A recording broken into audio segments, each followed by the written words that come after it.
This video is brought to you by Storyblocks. For a low-cost subscription to unlimited royalty-free assets for your next production, visit storyblocks.com/TedForbes. So a few weeks ago, I did a video talking about some concepts as they relate to storytelling in the context of editing video. This is stuff that's going to engage your viewer. It's going to make your edits make more sense in the end. It's going to build your story, and it's going to make your videos much more engaging. So I want to expand into an area on that today, and I want to talk about contextualization. We're going to talk about establishing shots, and I'm going to set up an edit and give you an example and show you how to build up on some of these. So contextualization. Essentially, we're talking about context, and context is really important no matter what it is that you're doing artistically. So this applies to still photographs. If you've got a group of photographs that you're putting together, it applies certainly to video, but you have to have a context around something. You have to have a context so people understand, okay, what am I looking at here? Oh, I get it. It's within this realm. And so that context can be any number of things. In this example I'm going to show you today, that context is going to be place. And so I'm building up into this edit. I've got some footage here that I'm going to show you. In fact, maybe it just makes sense if you come over here and we'll take a look here. This is a sequence of clips that I put together. I filmed this a couple years ago in New York City, where I did a New York City photography tour. And so this was kind of fun. I picked some places that people probably didn't know what they used to be because they were much different today, and talked about what they were. And so in this case, it was Richard Avedon's studio and apartment. And so what's really cool about this is just a simple set of clips that lead up to the fact that his name is still on the doorbell, which is interesting. The building has been bought and sold several times. And so this is my clip. This is super short, but it's going to give you an example of what I mean by contextualization. So one of the problems with New York City and certain neighborhoods is that when you just start your footage, and in this case, I'm in New York right on the street, well, this doesn't really scream New York necessarily. This could be Boston. This could be, I don't know, maybe even part of Chicago. It doesn't really give it a context. And so what I want to do is to be able to enhance this. So it's not bad on its own. I'm going to go ahead and roll the clip here so you can see how it looks like as it is right now. Final stop today brings us to 75th Street on the Upper East Side. And this building behind me, this brick carriage house, was Richard Avedon's apartment until he died. So it's okay, it sets up the story and shows what I want to show, but I don't really have context around this. So if this clip were to stand on its own, I think it would be more interesting if we could set it up and show New York City and lead into that clip. So I want to start using some assets in terms of music, in terms of B-roll, stuff like that. Now, I did shoot a lot of B-roll when I was in New York, but New York is tough. There are restrictions. You can't go get drone shots, for instance. I can do other traffic shots, and I can make it look like New York, but it's kind of cool to be able to pull away a little bit and guide the viewer into what we're doing. So maybe they see the skyline or something up front. I'm going to show you what a difference this makes. So I've got some clips that I've got downloaded here. I've got another folder here. And so what I'm going to do is I'm going to put some of these together. Now, I have some music that I've chosen on here that's kind of, more jazz, hip hop, instrumental based. And so what we're going to do is go ahead and put that on the timeline. And what I'm going to do is I'm going to lift this from the storyline. I'm using Final Cut Pro on this. And what I'm going to do is go back to the front of the clip, and I am going to grab some of these aerial images that I've got of New York City. I obviously didn't take these, and we'll get into that in a minute. And I'm going to go ahead, let's select everything in there, and I'm going to go ahead and drag and drop it down. And let's grab the second clip, drop that down. I'm going to kind of think about how I'm building these. Another thing important about context is you do need to kind of match up what the weather looks like. Otherwise, it doesn't make sense. And the footage that I shot was done on a really cloudy, overcast day. I did find some overcast footage that matches up, so I'm going to go ahead and use that as well. I'm going to use two shots here. Let's use one of these where we're leading up into the city, and then another one. And I could take this even further. I've got a taxi cab shot here that I could use that has a couple police in it, so that starts getting us into New York. So let's go ahead and mark an endpoint. Go ahead and bring that down, and then I've got this woman dancing in the rain. Yeah, it makes it look like rain. This may or may not work. This may be outside of our realm of context. We'll see. But I've got some footage to play with that's going to show us how this leads up into being in New York City on my New York City photo tour. So first thing I want to do is cut this to the music. And so I'm going to rewind the playhead. I'm just going to listen to the music, and let's see how this kind of translates in here.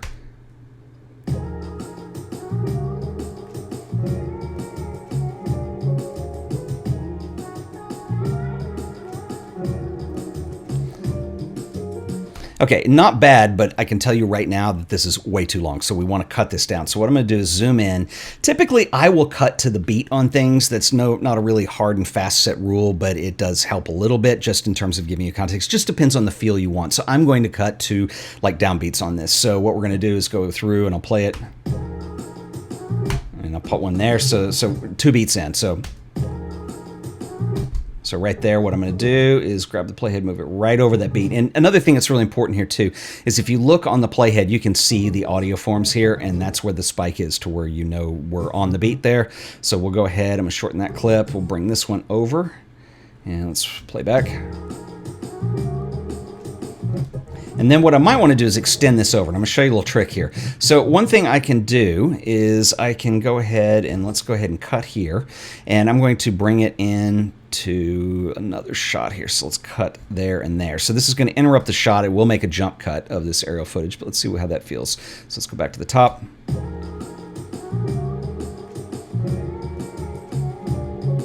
So not bad. We'll go ahead and I'm going to bring over my other clips now, and I'm going to kind of continue this. I'm just going to cut to the beat, and I really only want a couple bars of music, and then we're into the footage. So we're starting to establish context that's leading into that interview, and this is kind of a crucial point because I want to lead into that, and I don't want to make it too disruptive. So I've set up New York City, so probably what I want now, just for the end, we have a little bit of music left before we're at kind of a cadence there, so I want to cut it off there, and then that's where the interview will start. So I'm going to grab another clip, and this time I'm going to do a pan shot. Okay, that looks pretty good. Now the next thing I want to do is this is where I want my voice to start coming in. What we're going to do is we're just going to kind of L cut this over the top, which basically means I'm going to start talking before you see me. So I want that last clip of B-roll just to kind of drift over the dialogue so you hear my voice, then you see my face. So this is how we're going to do that. I'm just simply going to drag the storyline over, and we're going to bring in the clip with my voice on it. The last thing I want to do here is even out my audio. So what I need to do is actually create a fade on the music. So as soon as I start talking, that music's going to fade out. It's easy to do. You can do it with 2 keyframes. What I'm going to do is select the point where I start talking. We are going to pop the first keyframe in. I'm just going to move it a couple frames forward, and then we will put a second keyframe in. This allows me to lower the volume, and I can play it and actually adjust it while I'm playing. Not bad. Okay, so now we have a clip. So what we've done is we've contextualized it, and so I just have a couple bars of music with a couple setup shots that lead into the location that I'm talking, and then it rolls into the video. This gives you context to your story. It tells a better story. So let's go ahead and I'm going to roll the whole clip for you.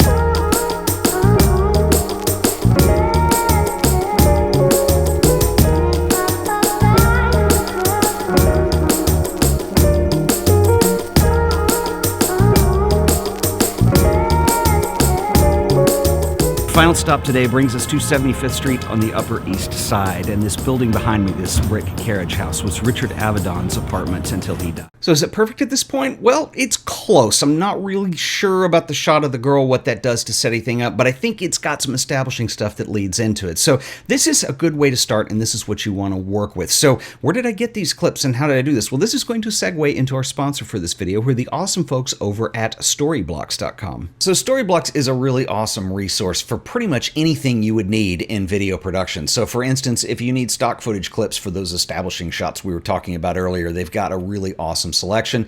If you need audio or music or even sound effects, you can search through their library of audio files. They even have images. This is a really awesome resource, and I do want to mention that it's also the world's first resource where you actually have a subscription, so it's kind of an all-you-can-eat kind of thing. So if you've ever done this kind of thing before, usually you have to buy clips on a clip-by-clip basis, and sometimes you have the really low-res file that you download that you want to get approval on a client or something like that. Well, now you can just get the full-res clips every time, and like I said, you get unlimited access to the entire site. So let's say that you do a film that's based in New York and you need a cool establishing shot. Let's just use the search. I'm going to type in New York and New York City, and we're probably going to get a wide range of stuff, and here it is. We've got people shots, we've got helicopter shots, we've got drone shots, we've got subway shots, whatever you want for your establishing shot. You can download these. You can piece a couple different ones together to really get a good establishing shot scene going. This is a really awesome resource. And another thing that they really have that's cool is animated backgrounds and also After Effects templates. So if you ever do any types of client work where you need kind of visual elements where you're going to put text on the top and things like this is a really awesome resource, because a lot of times with stock photography, stock video, this stuff is not that great in quality, and that's not the case with Storyblocks. Their stuff is really pretty awesome. Of course, if we go to the After Effects template sections, they're also available for Apple Motion and Premiere Pro, but these are all template based. So if you want to get something that's a logo reveal, for instance, what you're going to do is you can source through these Find one that you really like, and let's say you want something like this one, which has the color flow going. You can download this as source files, and so what you're going to do is simply replace certain areas. So we have the Storyblocks logo on the reveal, but you would put your client logo in here. So it's all customizable, which is really cool. This is a really valuable resource for any content creator. They've got several different plans depending on how heavy you want to use it. They're all pretty affordable, and this is a great way to get access to some awesome stuff that you can use in your own productions. So head over to the link in the description to learn more. And I want to give a special shout out and thanks to the folks at Storyblocks for sponsoring this episode of The Art of Photography. So I want to give you a couple more examples that were a little more challenging. Now, New York City is great. I love New York City, but it's easy to contextualize because everybody's familiar with New York. You've seen the skyline. You know it's a bunch of big buildings, it's crowds, it's people. You know what that vibe is like. And I'll give you some examples where it was a little bit different. So both of these are from the Artist Series, which is a series of short films that I did a couple years ago on living photographers. This was a lot of fun to work on this project. It was something that I'd always wanted to do, and I got to meet some of my heroes, and it was really cool. But what's interesting is it becomes challenging how you're going to contextualize that as you get into it. And the two examples I want to show you, the first one is Keith Carter. Now, Keith has always been one of my favorite photographers. I've been a big fan of his work for years and years, and he is amazing. He is a great interview. He's really enthusiastic. He has a lot of really interesting things to say. I just think he's one of the best. Now, Keith lives in Beaumont, Texas, and Beaumont is a place that most people probably have not been to. It's a smaller town. It's a couple hours up the Gulf coastline from Houston, and it's not really outside of Houston, I would say. I mean, it's a couple hours away, and it's a small town. It's a port town. And so Keith's work doesn't really reflect directly the place that he lives in, although I'm sure he would probably argue that a little bit differently. It's very representative of him, but it's not like I have things that are iconic that I can film that are going to tell people where I am or where this interview is taking place. And so what I chose to do in this instance was just to use his house. Now, he's got this really cool house that has a studio in the back that's separate from the main house. And originally he wanted to have a church move to this location, but it was way too expensive and janky to do. And so at one point he actually just built this studio kind of in that same look. And so the way we did is we did the interview in his studio, and that worked out great.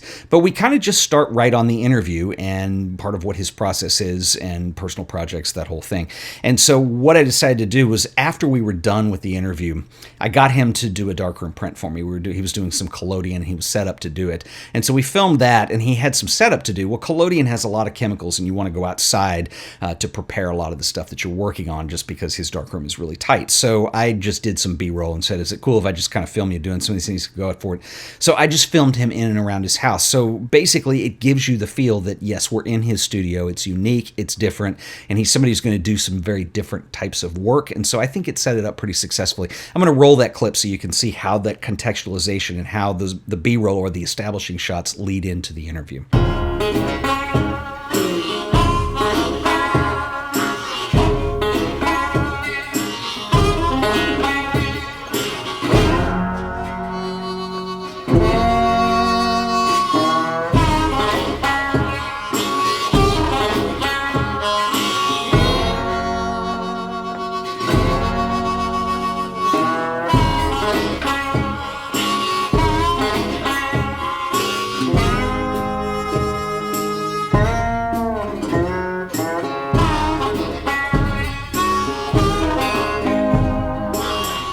Personal projects and personal work to me are why I work. I mean, it's... The other Artist Series video that I did where I used this idea of contextualization to set up the video was my friend David Brookover. David is an incredible landscape photographer. He lives in Jackson Hole, Wyoming. David has a really cool setup in that he owns his own art gallery. So the way we filmed it was I was doing B-roll of the gallery. He had a lot of the prints we were talking about set up. A lot of those appear in that film. But we did the interview in the basement, which was a really cool setup. It had just even lighting. There were no windows. And so it was a good place to do the interview. But I needed something to contextualize this. And when you think of David Brookover and you think of landscapes, and he is in one of the perfect places for this in Jackson Hole. Now, Jackson Hole you may not recognize immediately. It's kind of up in the northeast of the U.S., sort of. But I wanted to give a little bit of context in showing him using a large format camera to make the images that he works with. So let's go ahead and roll this, and you can see how I use this technique there.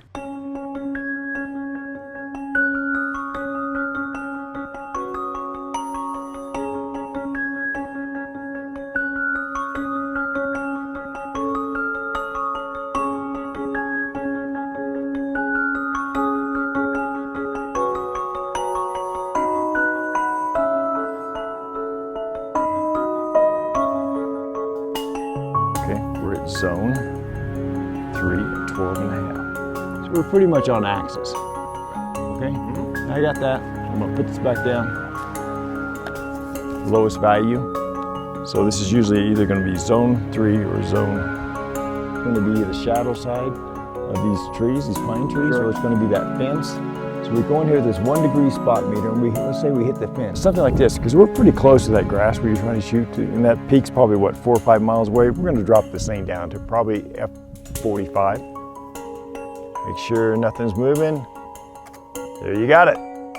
When I was in Japan, I really loved the fabrics and textiles and things like that. I met like Issei Miyake and Yamamoto Kansai and Yoji Yamamoto. I met these guys. So that's two very different ways of addressing the challenge of establishing a place that's harder to establish, if that makes sense. So like New York City's pretty easy.